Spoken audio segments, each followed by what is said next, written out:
வணக்கம். ஏழரை சனி குறித்து பல நேயர்கள் பல கேள்விகள் கேட்டிருக்கிறார்கள். எல்லாருக்கும் தனித்தனியாக பதில் சொல்றதை விட இப்படி ஒரு வீடியோ போடலான்னு நினைச்சேன். அதில் சில முக்கியமான கேள்விகள் என்னென்னா, சனி ஏன் 7.5 வருஷம் இருக்குது, மீதி கிரகங்கள்லாம் 1 வருஷம் 1.5 வருஷம், இது மட்டும் ஏன் 7.5 வருஷம் இருக்குது? முதல் கேள்வி. ரெண்டாவது, அது ஏன் முதல் ராசிக்கு, அதாவது நம்மளோட ராசிக்கு முதல் ராசியில சனி வரும்போது வேலையை ஆரம்பிச்சிடுது? அது ஒரு கேள்வி. அப்புறம் சனியின் சொந்த வீடான மகர கும்ப ராசிக்காரர்கள் ஏன் அவ்வளவா கஷ்டப்படுறதில்லை, அதுக்கு என்ன காரணம்? அது ஒன்று. இன்னொன்று, ஒருத்தர் புலம்பியிருக்கார், நான் கும்பராசிக்காரன், எனக்கு ஒன்றும் ஆகாதுன்னு சொன்னீங்க, ஆனால் படாத பாடு படுத்துடுச்சு எங்களுக்கு. அப்படின்னா என்ன அர்த்தம்னா, அவருக்கு சின்ன வயசுல முதல் ரவுண்ட் வந்திருக்கும். அதாவது சின்ன வயசுன்னா ஒரு 10 வயசுக்குள்ள ஃபர்ஸ்ட் ரவுண்ட், குழந்தையிலேருந்து 10 வயசுக்குள்ள வருதுன்னு வச்சுங்க. அப்போ அது வேலை செய்யாது. ஏன்னா அவர் எந்த முடிவும் எடுக்க மாட்டார், அப்பா அம்மா தான் முடிவு எடுப்பாங்க. ஸோ அவர் முடிவு எடுக்காதனால 7.5 சனினால எந்த அனுபவமும் அவருக்கு கிடைக்காது. அப்போ அது 30 வயசுல வர்ற சனி தான் அவருக்கு அது முதல் ரவுண்ட். ஸோ அது கொஞ்சம் படாத பாடு தான் படுத்தும். அப்புறம் சனியோட இருப்பு, அவர் ஜாதகத்தில் சனி எப்படி இருக்கார், நல்லா இருக்காரா கிட்ட இருக்காரா, அதை பொறுத்தும் அதனோட ரிசல்ட் அமையும். ஸோ இதுதான் மேட்ரு. சனி இப்போ என்ன பண்ணும், 7.5 சனி வந்தால் என்ன பண்ணும்? முதல்ல 7.5 சனின்னா என்னன்னு சொல்லிடுறேன். நம்ம ராசிக்கு முன்னாடி இருக்கிற ராசியில் வந்ததுலேருந்து 7.5 சனி ஆரம்பிக்கும். அதாவது சனி ஒரு ராசியிலேயே 2.5 வருஷம் இருக்கும். அப்போ மொத்தம் 3 ராசி, அதனோட முதல் ராசி, தன்னோட ராசி, அதுக்கு அடுத்த ராசி, 3 இடத்துல 2.5 மொத்தம் 7.5 வருஷம். முதல் ராசியில வர்றப்பவே அதனோட பவர்னால நம்ம ராசி மேல அதனோட வேலையை அதை காட்ட ஆரம்பிச்சு. அப்புறம் அந்த முதல் சனிக்கு பேர் விரய சனின்னு சொல்லுவாங்க. விரயம்னா பண விரயம் மட்டும் கிடையாது, எல்லா வகையிலையும் விரயம், நேர விரயம், அதுதான் நிறைய விரயம், எல்லா விரயத்திலும் விரய சனின்னு சொல்லுவாங்க. ரெண்டாவது ஜென்ம சனி, கொஞ்சம் ஸ்ட்ராங்கா இருக்கும். ஏன்னா ஏற்கனவே கொஞ்சம் பாடம் கொடுத்துருக்குது. இப்போ அந்த பாடத்தை தாங்கக்கூடிய, அதை கொடுக்கக்கூடிய அனுபவங்களை தாங்கக்கூடிய வலிமையை உங்களுக்கு ஜென்ம சனி கொடுக்கும். ஸோ அப்போ நீங்கள் கொஞ்சம் ஸ்ட்ராங், முதல்ல வீக்காக இருப்பீங்க, ஐயோ என்னாச்சு. இப்போ ஜென்ம சனி நீங்கள் கொஞ்சம் ஸ்ட்ராங் ஆகிடுவீங்க, எல்லாத்தையும் ஃபேஸ் பண்ண ஆரம்பிப்பீங்க. அது ஜென்ம சனி. அதுக்கப்புறம் பாதசனி உங்களை விட்டு விலகி போகுது. ஸோ விலகி போகிறவங்க என்னென்ன கெடுதல் நீங்கள் நினச்சிக்கிட்டீங்களோ, சப்போஸ் பணம் லாஸ் ஆகிருக்குது, இது லாஸ் ஆகிருக்கு அப்படின்றப்ப அதெல்லாம் உங்களுக்கு திரும்ப கிடைக்க ஆரம்பிக்கும். ஏன்னா உங்களை அது உங்களோட மைண்டை வலிமைப்படுத்துறதுனா அது வந்துருக்கு. சரியா?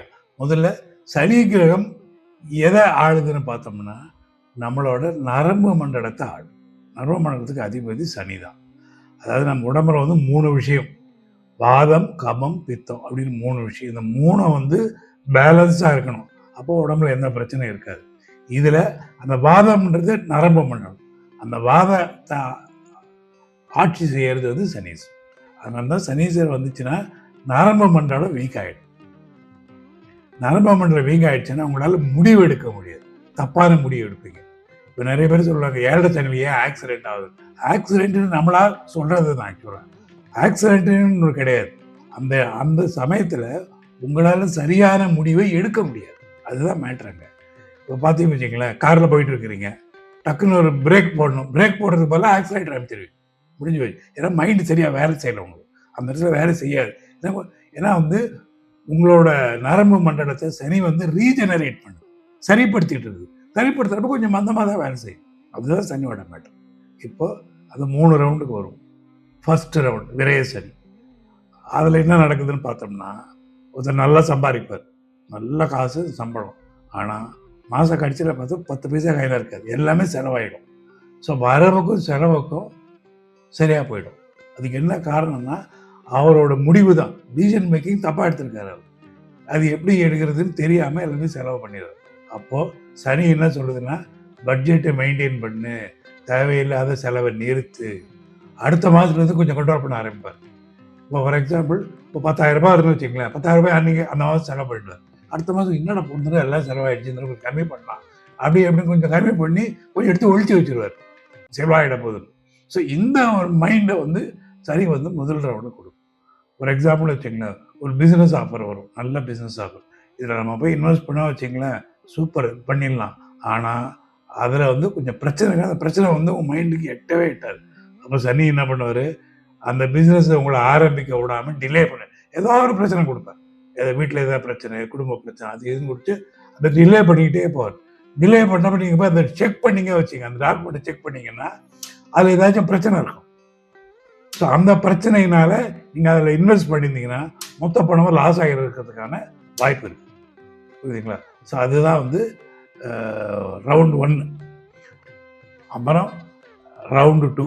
ரவுண்டு 2 என்ன பண்ணுது, ஏற்கனவே நீங்கள் பட்டுட்டீங்க. இப்போ அந்த ரவுண்டு 2 என்ன பண்ணோம், கொஞ்சம் ஸ்டெபிலைஸ் பண்ணும். உங்கள் மைண்ட் வந்து கொஞ்சம் ஸ்டெபிலைஸ் பண்ணும். உங்கள் ஆஃபீஸில் வந்து ப்ரொமோஷன் வர்றேன்னு வச்சுங்க, ப்ரொமோஷன் டிலே ஆகுதுன்னா உடனே போய் மேனேஜரை போய் கேட்பீங்க, என்ன சார் எல்லாரும் எனக்கு கொடுக்க மாட்டேங்க, சண்டை போடுவீங்க. அந்த சண்டை போட்டது சரியாக வராது, அது இன்னும் டிலேவே ஆகும். சண்டை போடக்கூடாது. இப்போ செகண்ட் என்ன ஆகும், சண்டை போட மாட்டேங்க. முள்ள போய் சார் என்ன சார் பார்த்து செய்யுங்க சார் ப்ரொமோஷன் அப்படி முள்ள கேட்காரு. இந்த மைண்டை கொடுக்குறது யாரு, சனி. யாராவது வந்து கோபமாக பேசுகிறாங்க வச்சுங்க, உடனே மறுபடியும் கோவப்பட வேண்டியது. அவர் ஏன் கோபமாக பேச என்னன்னு யோசிக்காம திருப்பி கோபமாக பதில் கொடுக்குது. ஸோ அப்படி இல்லாமல் இப்போ என்ன, சனி என்ன பண்ணோம், சைலண்ட்டாக கேட்டுக்கோங்க. அவர் என்ன சொல்கிறாரு கேட்டுக்கிட்டு அவர் சொல்கிறது ரைட்டா இல்லையா அப்படின்னு யோசித்து அதுக்கப்புறம் முடிவு. இதான் செகண்ட் ரவுண்டு வழக்கமாக பண்ணுறது. 3ஆவது ரவுண்டில் கம்ப்ளீட்டாக சேஞ்ச் ஆகும் எல்லாமே. உங்கள் மைண்டு எல்லாம் ரீஜெனரேட் பண்ணி சனி முடிச்சிடும். இப்போ வந்து பழைய மாதிரி மன அமைதி திரும்ப ஆரம்பிச்சிடும். ப்ராக்டிக்கலாக திங்க் பண்ண ஆரம்பிச்சிடுவீங்க. எதிர்காலத்தை பற்றி ஒரு ஸ்ட்ராங், நம்மளால் இது பண்ண முடியும், இதை செய்ய முடியும், நம்மளை இது என்ன பிரச்சனை வந்தாலும் சமாளிச்சிக்கலாம் அப்படின்ற ஒரு மைண்ட் செட்டு தான் உங்களுக்கு வந்துடும். அப்போ ஒன்றும் பிரச்சனை என்ன வந்தாலும் அதை நேரில் போய் எதிர்கொள்ளக்கூடிய மன தைரியத்தை சரி வந்தோட தேர்ட் ரவுண்டு வந்து உங்களுக்கு கொடுக்கும். சரிங்களா? அப்புறம் அடுத்தது மகர கும்ப ராசிக்காரர்கள் பெருசாக ஒன்றும் கஷ்டப்படுறது இல்லையே, இது ஒரு கேள்வி.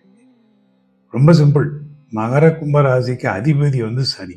ஸோ நீங்கள் பிறந்ததுலேருந்தே உங்களை ரெடி பண்ண ஆரம்பிச்சிடாரு. உங்களுக்கு அவர் என்ன சனி ஏழரை சனியில் என்ன கொடுப்பாங்களோ அதெல்லாம் ஆரம்பத்துலேருந்தே உங்களுக்கு கொஞ்சம் கொஞ்சமாக கொடுத்து உங்களை தயார் பண்ணிடுறாரு. நீங்கள் என்ன வேணாலும் வேஸ்ட் பண்ண முடியும் உங்களால். சாதாரண தான் ஏழரை சனி பெருசாக பாதிப்பு கொடுக்குறது. ஃபார் எக்ஸாம்பிள், நல்ல வெயில் காலம், சித்திரை வெயில்னு வச்சிங்களேன். சித்திரை வெயிலுக்கு வெளியில் பாட்டி கிளம்பி போகிறீங்க அப்படின்னு வச்சுங்க, பயங்கர வெயில் கொளுத்தோம், வேத்து ஊற்றோம், தண்ணி தாக எடுக்கும், ஒன்றும் பண்ண முடியாது, சமாளிக்க முடியாது. எப்படா வீடு போய் சேருவோம். இதே மகர சந்திரன் என்ன பண்ணுவாங்க, கொடை எடுத்துப்பாங்க, கூலிங் கிளாஸ் போட்டுப்பாங்க, ஒரு வாட்டர் பாட்டில் எடுத்துப்பாங்க, தயாராக போவாங்க. எந்த விஷயமும் அதான் அவங்களால ஃபேஸ் பண்ண முடியும். அதான் தயார் நிலை முன்னாடியே தயார்படுத்துறதுனால தான் சனியோட சொந்த ராசியான மகர ராசிக்கும் கும்பராசிக்கும் பெருசாக ஒன்றும் அது கொடுக்கும். அதுதான் மேட்ரு. இதே தான் சனி உச்சமாக இருந்தாலும், சனி ஒருத்தர் ஜாதகம் உச்சமாக இருந்தாலும் அவருக்கு ஏற்கனவே அதெல்லாம் அனுபவத்தை கொடுத்துருக்கோம். ஸோ அவரும் பெருசாக ஒன்றும் வந்து ஏழரை சனியால் கஷ்டப்பட மாட்டார். ஸோ சனி வந்து கஷ்டத்தை கொடுக்கறதுக்கு வர்றதில்லை, அது உங்களை தயாரப்படுத்துறதுக்கு வருது. அதனால தான் 3 சைக்கிள் இருக்குது ஒருத்தரோட லைஃப்பில். மொத்தம் 3 சைக்கிள்.